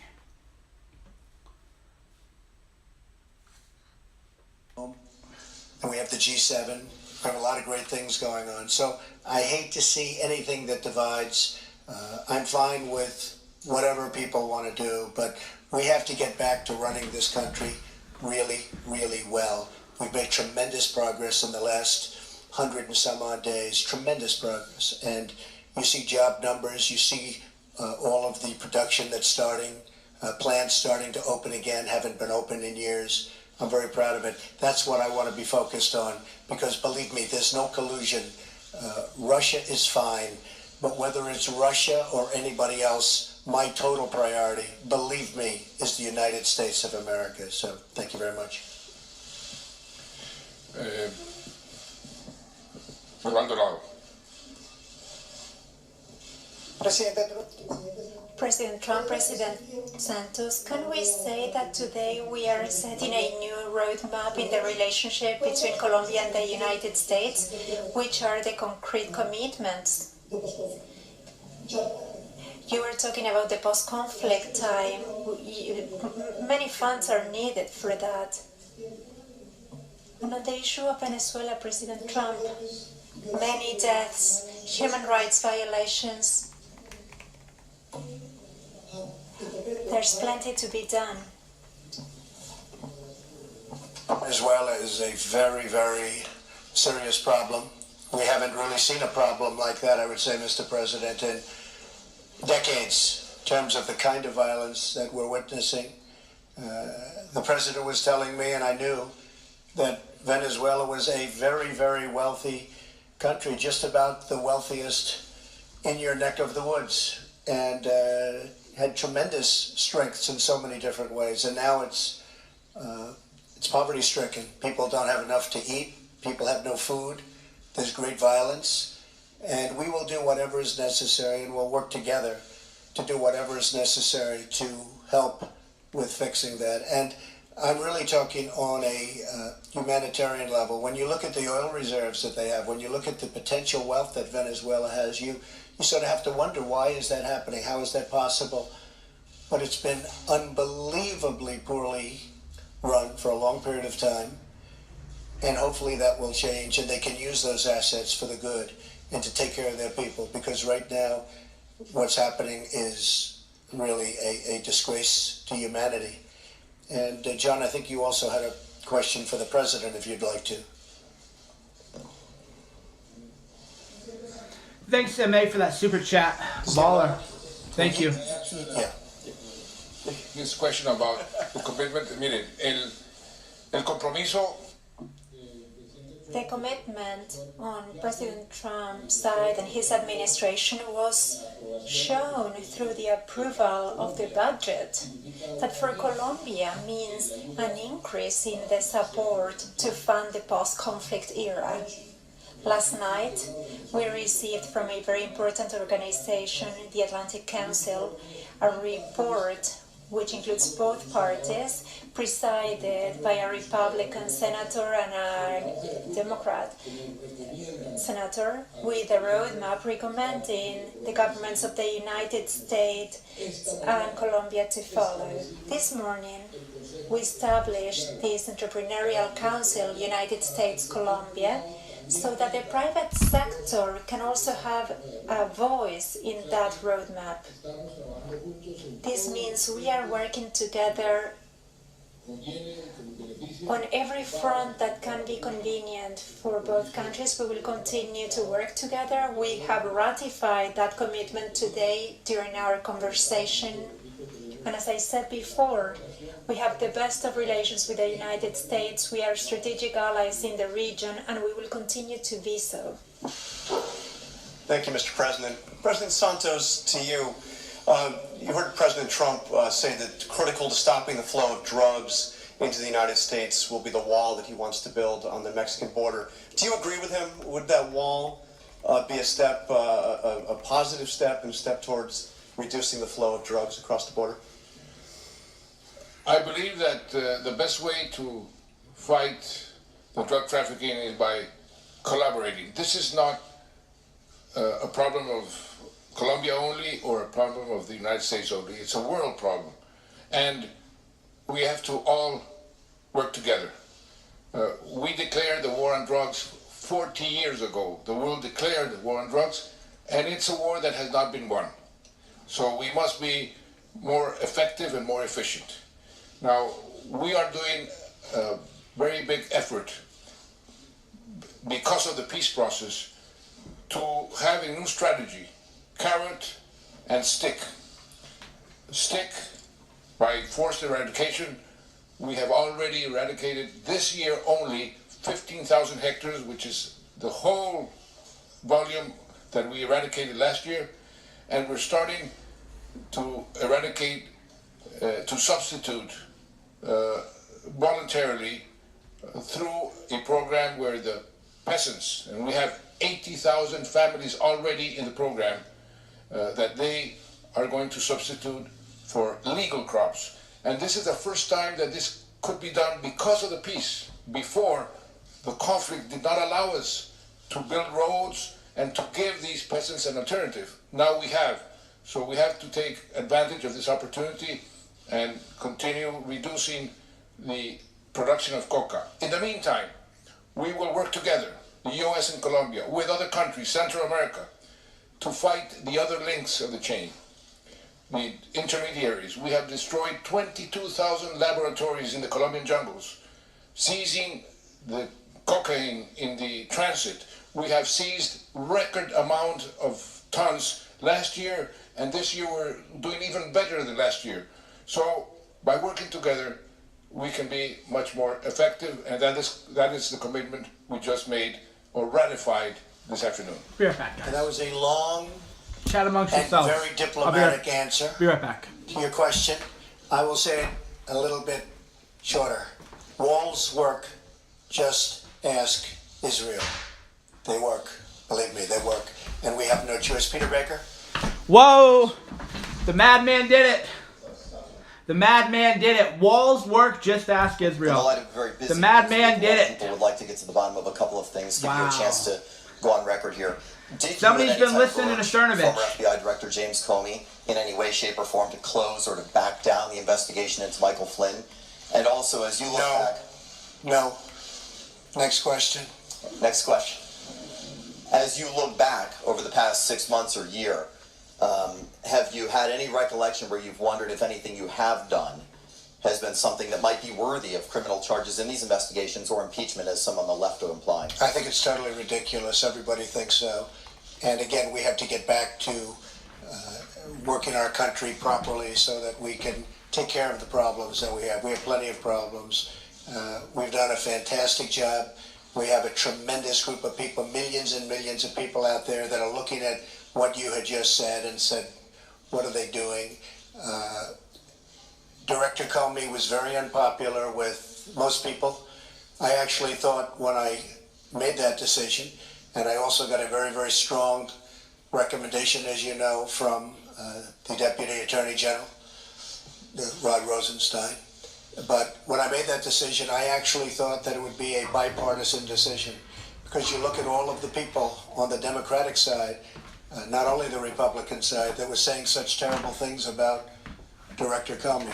Then he had the very poor performance on Wednesday. That was a poor performance. So poor, in fact, that I believe, and you'd have to ask him, because I don't like to speak for other people, but I believe that's why the Deputy Attorney General went out and wrote his very, very strong letter. And then on top of that, after the Wednesday performance by Director Comey, you had a person come and have to readjust the record, which many people have never seen before, because there were misstatements made. And I thought that was something that was terrible. We need a great director of the FBI. I cherish the FBI. It's special. All over the world, no matter where you go, the FBI is special.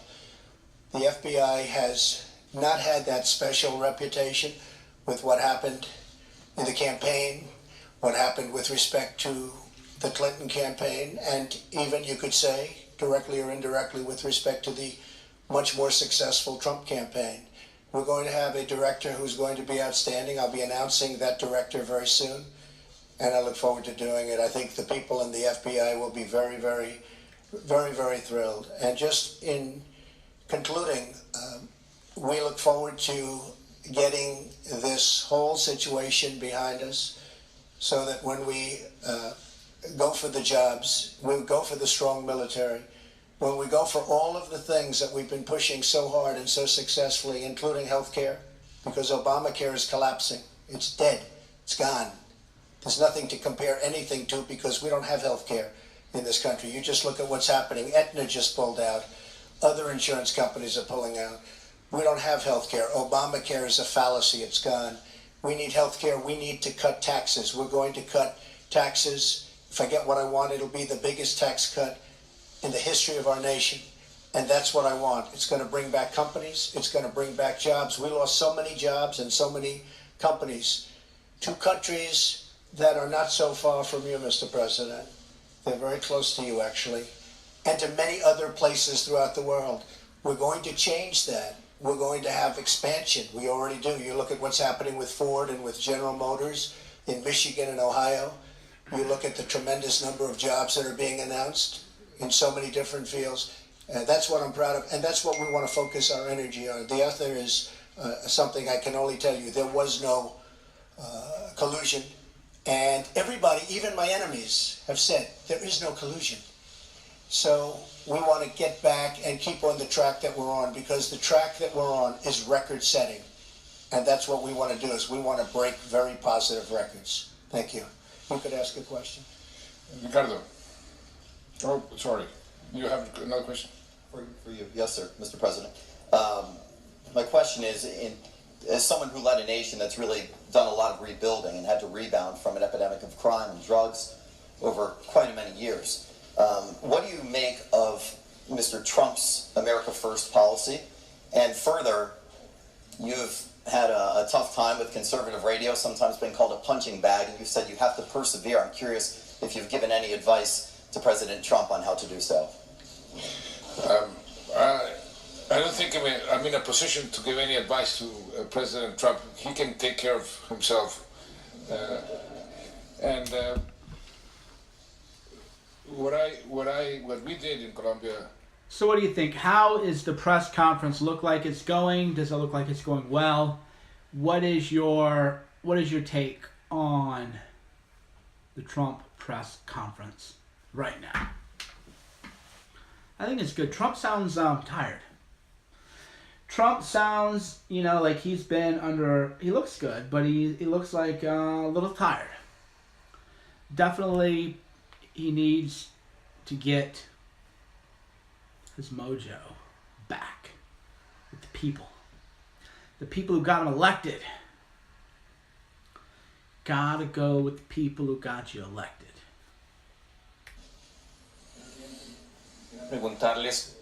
Mr. President, I'd like to ask you about trade. You are about to start the renegotiation of NAFTA, And Colombia, unlike other countries in the hemisphere, has a large trade deficit with the United States. Are you worried about the fact that that could contribute to increasing that trade deficit? Position on the peace process in Colombia.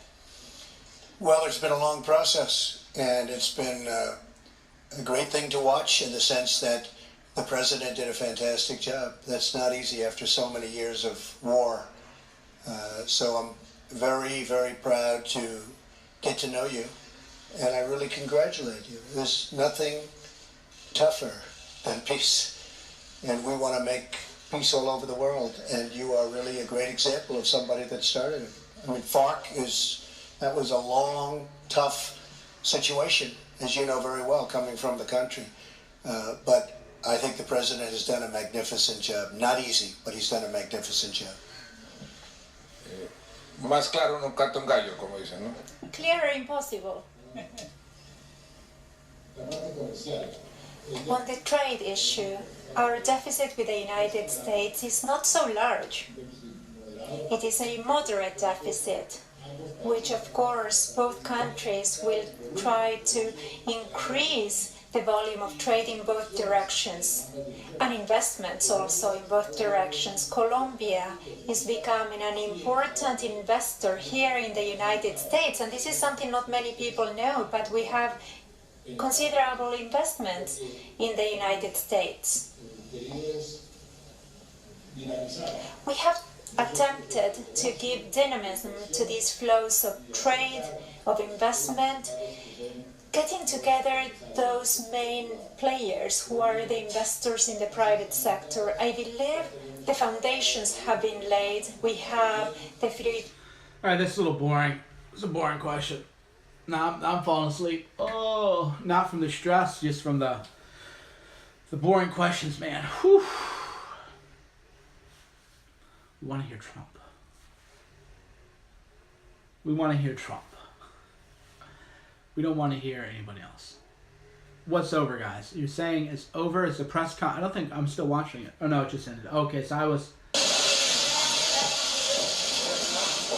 All right, so I was time delayed a little bit. Yeah, so we didn't get much out of that, other than Trump is still, focusing on the wall. He's going to go to Israel. They're going to look at the Western Wall. So we'll see, guys. A lot going on here. Yeah, the question's a little boring. Gorilla and Magameister, where's that? I appreciate it. Thank you very much. Much appreciated. All right, so I'm going to get a few more questions in. Give me a few more questions in and then we're going to get going. So in the meantime, hit the like button.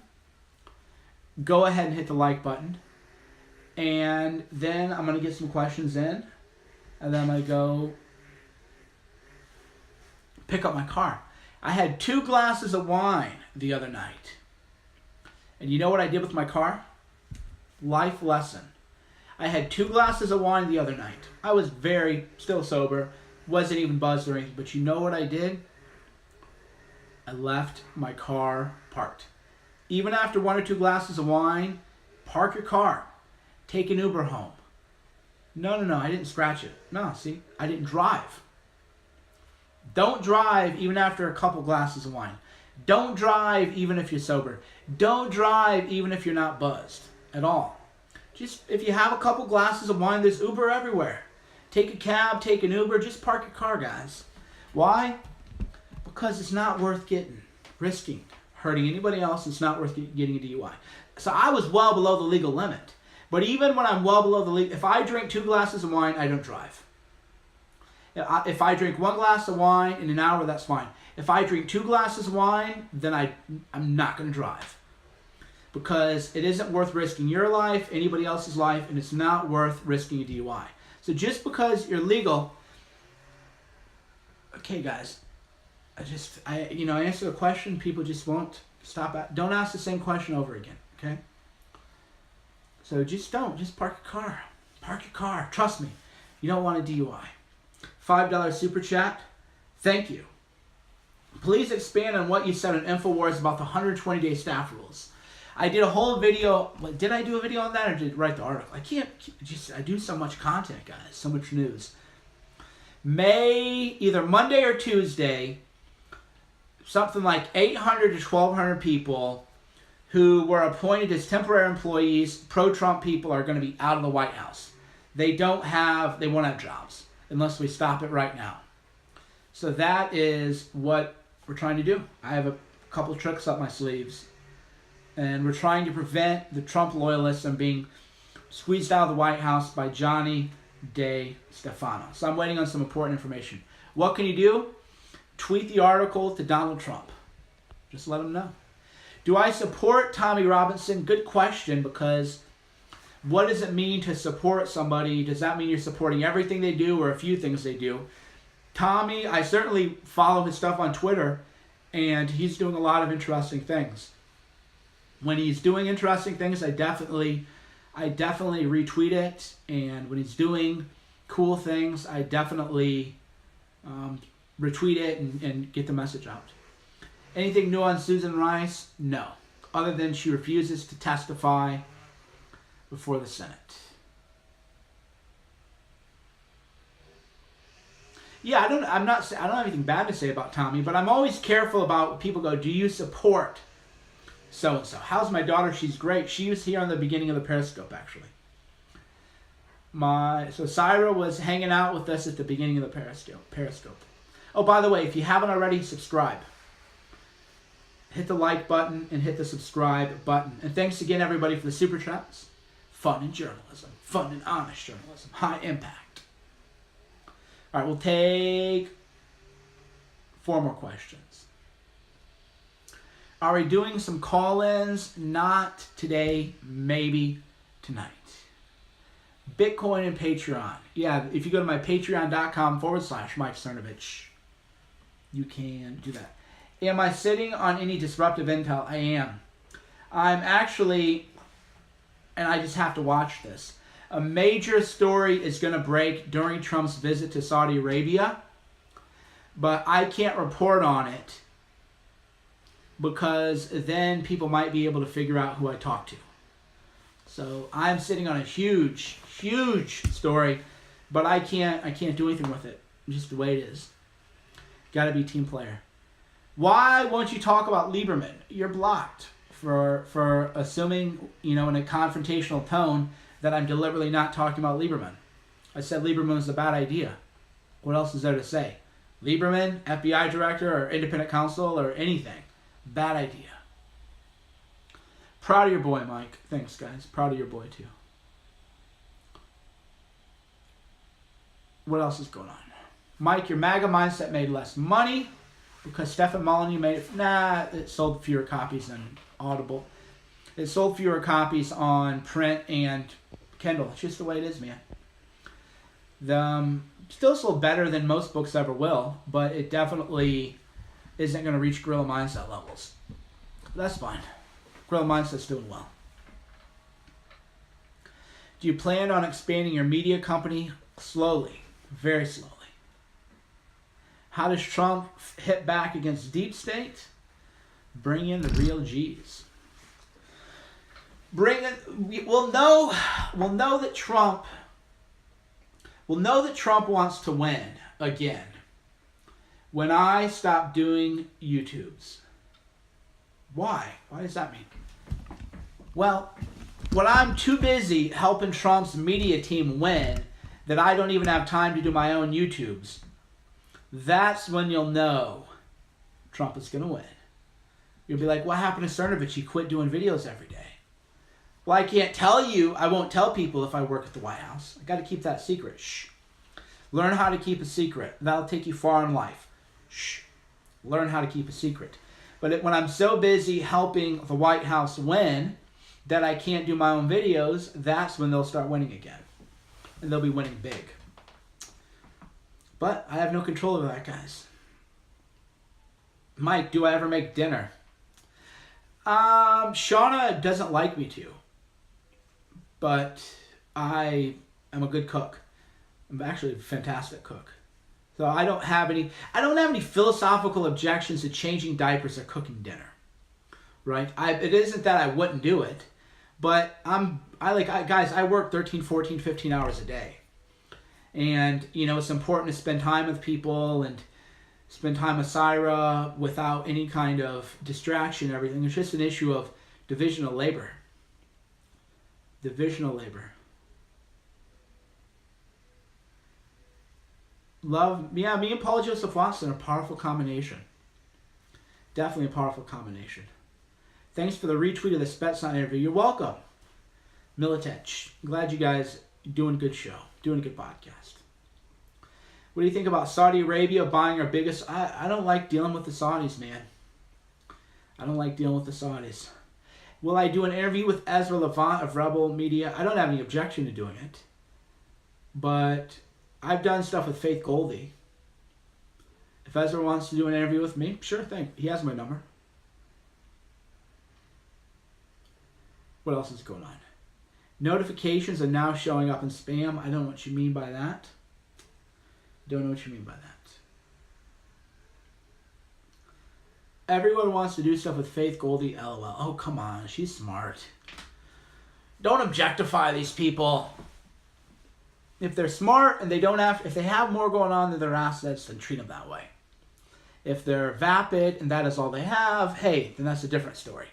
But if somebody's legitimately smart, she's a woman, respect the intelligence.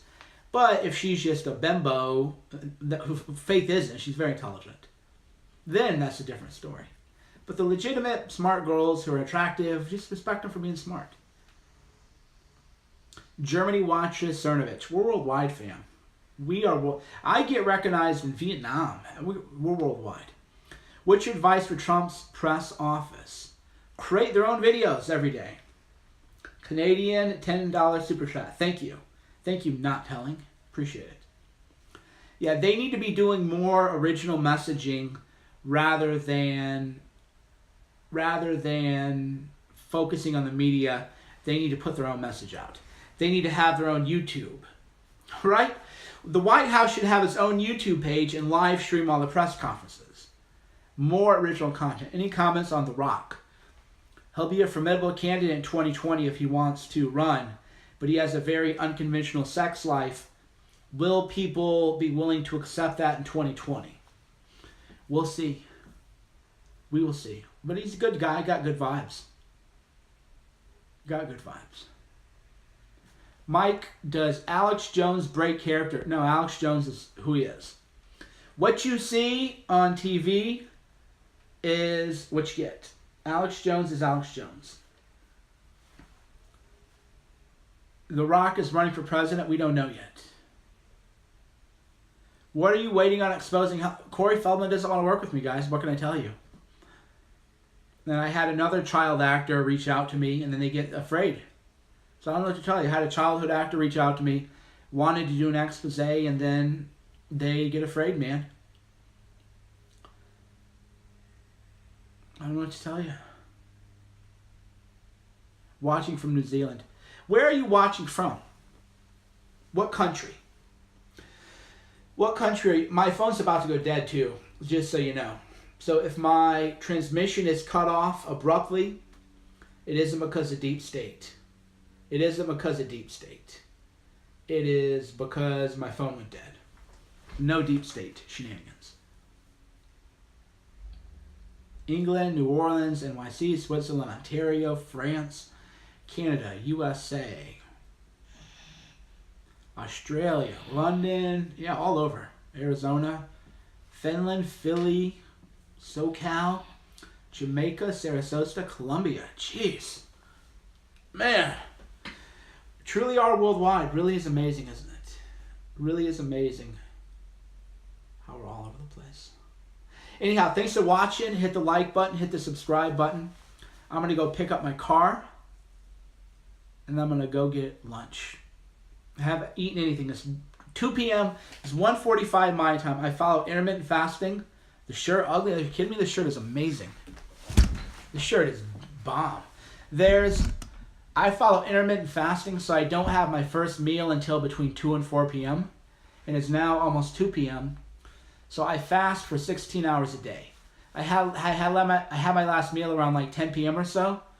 and then I don't eat again until between 2 and 4 p.m. So every day I do intermittent fasting. It's good for you. You actually have more energy when you don't eat. Hard to explain to people unless you've done fasting. You have more energy when you don't eat. I love food. Don't get this weird.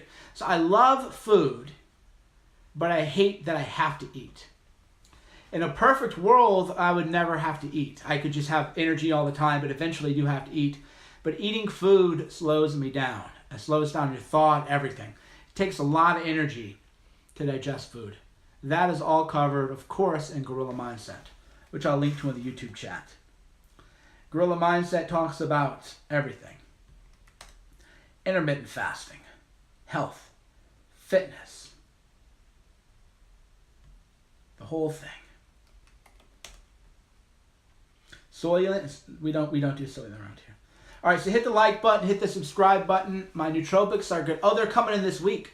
Gorilla Mind will be in my shipment. The shipment should come in this week, actually. So yeah, Gorilla Mind Rush and Gorilla Mind Smooth are all coming out soon. So anyway, I want to get going. Hit the like button, hit the subscribe button. Thanks for watching. Thanks for them super chats. Everything is great. Mike Cernovich, Danger Play, Gorilla Mindset. Find it on Amazon. Find it on iTunes. Find it all over the place. Find me on YouTube. Find me on Twitter. I'll say your name before you go. Who are you? What's your name? Meme Popava. I've just said your name.